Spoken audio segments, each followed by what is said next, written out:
Itu tanda tangannya.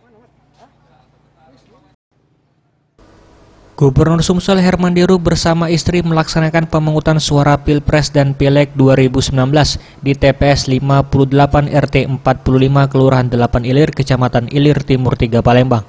Usai mendaftar di meja KPPS, Herman Deru bersama istri menerima 5 kertas surat suara pemilu 2019, yaitu kertas Pilpres, DPR RI, DPD RI, DPRD Provinsi, dan DPRD Kota Palembang.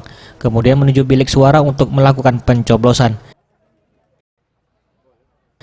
Ditemui usai menggunakan hak suaranya, Herman Deru menyampaikan, setelah memberikan hak suaranya, ia akan memantau 3 kabupaten bersama Kapolda Sumsel dan Pangdam II Sriwijaya untuk melihat kondisi TPS. 3 kabupaten yang ditinjau yaitu Banyuasin, Ogan Ilir, dan Ogan Komering Ilir. Herman Deru berharap siapapun yang terpilih dalam pemilu 2019, baik anggota DPR RI, DPD RI, DPRD maupun Presiden dan Wakil Presiden, merupakan pilihan yang baik untuk masyarakat dan dapat memimpin pemerintahan yang bersih. Mudah-mudahan yang menang ini adalah yang betul-betul sesuai dengan doa dan harapan kita. Dan kedua, caleg berbagai tingkat kota, provinsi, dan pusat.